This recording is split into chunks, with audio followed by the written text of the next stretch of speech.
পাকিস্তানের ডাক্তার সাইদ তিনি ক্যান্সার আক্রান্ত মানুষের জন্য ওষুধ তৈরি করেছিলেন, ওষুধ আবিষ্কার করেছিলেন।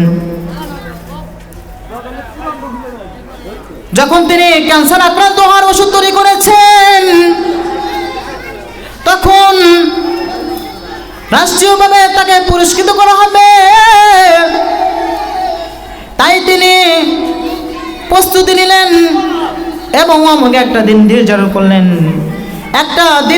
করলেন, সেই দিন তিনি যাইবেন তার রাষ্ট্রীয় পুরস্কার নেওয়ার জন্য। যখন নির্ধারিত দিন আসলো, ডাক্তার সাইদ তিনি হেলিকপ্টারের মধ্যে চললেন। চলার পর তিনি রাষ্ট্রীয় পুরস্কার নেওয়ার জন্য তিনি চলে আসতেছেন। রাষ্ট্রীয় পুরস্কার নেওয়ার জন্য তিনি রওনা দিয়েছেন হেলিকপ্টারে। তার মনে আনন্দ। তিনি এত বছর কষ্ট করার পর তিনি ক্যান্সারের আক্রান্ত রোগ বের করেছেন এবং তাকে রাষ্ট্রীয়ভাবে পুরস্কৃত করা হবে। এই জন্য তিনি হেলিকপ্টারে চড়েছেন। চড়ার পর হেলিকপ্টার যখন আসমানে উঠে গিয়েছে, তখন ঝড় বাতাস হয়ে গিয়েছে। বারবার শুধু বিমানটাকে উপরে রাখা যাইতেছিল না। পাইলট সাইদকে বলতেছে, ও ডাক্তার সাইদ, এই হেলিকপ্টারকে আর উপরে রাখা যাবে না, এটাকে নিচে নামাইতে হবে। আর যদি বেশিক্ষণ রাখি তাহলে আমরা সবাই কিন্তু মারা যাব। এটাকে নিচে নামানো লাগবে, আপনি কি বলেন? ডাক্তার সাইদ বলতেছে, ও পাইলট ভাই, আমি দীর্ঘ অনেক বছর রিসার্চ করার পর একটা ওষুধ বের করেছি, যার কারণে মানুষের উপকার হবে এবং রাষ্ট্রীয়ভাবে আমাকে পুরস্কৃত করা হবে। আজকে আমার সফল হওয়ার দিন। আমি সফল। এই জন্য আমাকে যেতে হবে, অবশ্যই যেতে হবে রাষ্ট্রীয় পুরস্কারটা নেওয়ার জন্য। পাইলট বলতেছে, না ডাক্তার সাইদ ভাই, এই বিমানকে আর উপরে রাখা যাবে না, এটাকে নিচে নামানো লাগবে। তখন ডাক্তার সাইদ বলতেছে, নিচে কি কোনো গাড়ি পাওয়া যাবে নাকি? গাড়ির মাধ্যমে কি যাওয়া যাবে নাকি? পাইলট বলতেছে, এখনো প্রোগ্রাম শুরু হওয়ার মাত্র 1 ঘন্টা বাকি আছে। আমি যদি এই বিমানটা যদি নিচে নামাই তাহলে আপনি 1 ঘন্টার মধ্যে যাইতে পারবেন গাড়ি চড়ে। বিমানটাকে নিচে নামানো হলো। নিচে নামানোর পর গাড়ি চড়ে ডাক্তার সাইদ চলে যাইতেছেন তার প্রোগ্রামে। রাষ্ট্রীয় পুরস্কার নেওয়ার জন্য তিনি চলে যাইতেছেন। কিন্তু এক সময় হলো কি, যে এতটা বৃষ্টি, প্রখর বৃষ্টি, যে সে ওই গাড়ি চড়েও সেই প্রোগ্রামে তিনি যাইতে পারতেছেন না। এতটা ঝড় তুফান হয়ে গিয়েছে, অনেক ঝড় তুফান। এবার মাইক্রো ড্রাইভার বলতেছে, ও ডাক্তার সাইদ ভাই, আপনি যাইতে পারবেন না। যদি আমরা দুইজন যাই এই ঝড় তুফানের রাস্তার মধ্যে দিয়ে, তাহলে আমরা দুজনে কিন্তু মারা যাব। ডাক্তার সাইদ বলতেছে, ও ভাই, তোমার পায়ে ধরি, হাতে ধরি, এত বছর আমি রিসার্চ করার পর ক্যান্সারের আক্রান্ত ওষুধ আমি তৈরি করে পেরেছি। তুমি দেরি করো না, একটু যাও, কষ্ট হলেও যাও, তোমাকে উপহার দেওয়া হবে অনেক। ড্রাইভার বলতেছে, আপনার উপহারের দরকার নাই, জীবন বাঁচানো আগে। আপনি বাঁচতে পারবেন না, আমিও বাঁচতে পারবো না। আপনি উপহারটা পরেও নিতে পারবেন, আপনার গিফটটা পরেও নিতে পারবেন। এরকম ভাবে ডাক্তার সাইদ গাড়ি থেকে নামছেন। ঝড় বাতাসের মধ্যে তিনি একটা বাড়িতে চলে গিয়েছেন। বাড়ি থেকে মৃদু কণ্ঠে আওয়াজ আসলো, আপনি কে? আপনি এখানে কেন এসেছেন? তখন ওই ডাক্তার সাইদ বলতেছে, আমি একজন ডাক্তার, আমি এখান দিয়ে যাইতেছিলাম রাষ্ট্রীয় পুরস্কার নেওয়ার জন্য, কিন্তু রাস্তার মধ্যে যখন আমি হেলিকপ্টার উড়ি তখন আমার হেলিকপ্টার নষ্ট হয়ে যায়।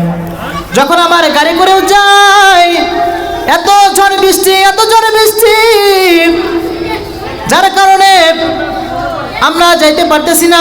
আশেপাশে কোনো বাড়িও নাই যে বাড়িতে গিয়ে আমরা আশ্রয় নিব। আমাদেরকে একটু সাহায্য করেন, আমাদেরকে একটু থাকতে দিন। ওই ঘরের মধ্যে একটা বুড়ি মা ছিল আর একটা নাতি ছিল তার।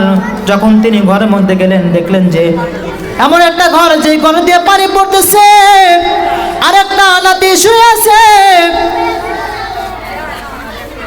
তখন ওই বুড়িমা ডাক্তার সাহেবকে কিছু কাপড় দিয়েছেন যে এগুলো আপনারা একটু পরিবর্তন করেন, আপনাদের কাপড় চোপড় তো ভিজে গিয়েছে। ডাক্তার সাহেব কাপড় চোপড়গুলো পাল্টাইছেন। পাল্টানোর পর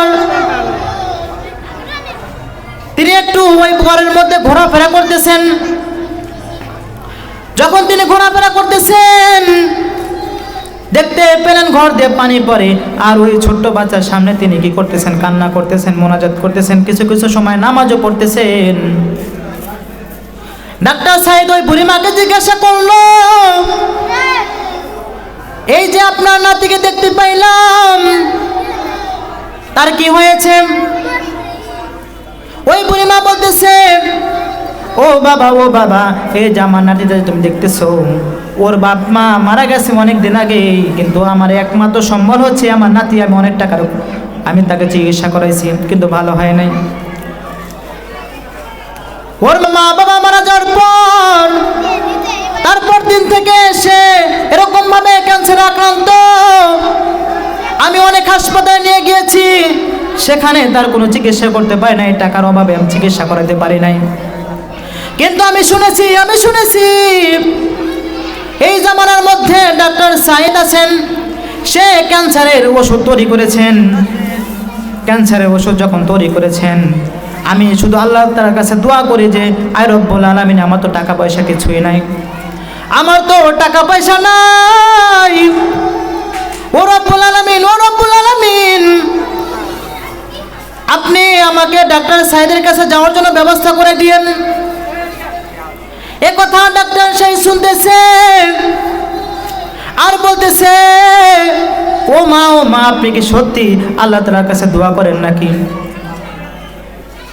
ওই বুড়িমা বলতেছে, ও বাবা, আমার তো টাকা পয়সা নাই, আল্লাহ তাআলার কাছে শুধু আমি দোয়া করি যে আল্লাহ তাআলা যেন আমার নাতিটাকে সুস্থ করে দেয়, আর সম্ভব হলে আমি ডাক্তার সাইদের কাছে নিয়ে যাব। ডাক্তার সাইদের চোখ দিয়ে পানি পড়তেছে আর মনে মনে বলতেছে, আল্লাহ তাআলা রব্বুল আলামিন মনে হয় এই ঝড় বাতাস সৃষ্টি করে দিয়েছেন, এই জন্যই তো হেলিকপ্টার উপরে রাখা গেল না, নিচে আনা হলো, এই জন্য তো গাড়িও চালানো সম্ভব হলো না, গাড়িটা বন্ধ করে দেওয়া হলো। ওই বুড়িমা বলতেছে, আপনি কান্না করেন কেন? ডাক্তার সাহেব বলতেছে, ও মা আল্লাহ তাআলা রব্বুল আলামিনের কাছে আপনি দোয়া করেছেন, আল্লাহ তাআলা রব্বুল আলামিন আপনার দোয়া কবুল করেছেন। আপনি আল্লাহ তাআলার কাছে বলেছেন আপনি সাধ্য হলে ডাক্তার সাইদের কাছে যাইবেন, কিন্তু আল্লাহ তাআলা রব্বুল আলামিন আপনার দরবারে সাইদকে এনে পাঠাইছেন। ও মুসলমান, একটা বুড়ি মায়ের দোয়া আল্লাহ তাআলা এমন ভাবে কবুল করেছেন। ওই যে শুরুতে বয়ান করেছি, মালিক ইবনে দিনার রাহমাতুল্লাহ আলাইহি, তিনি কোনো সাহায্যকারী পান নাই। এই জন্য কিয়ামতের ময়দানে তোমরা কোনো সাহায্যকারী পাইবা না। দুনিয়াদের ভিতরে আল্লাহ তাআলার কাছে দোয়া করো, আল্লাহ তাআলা অবশ্যই তোমার দোয়াকে কবুল করবেন।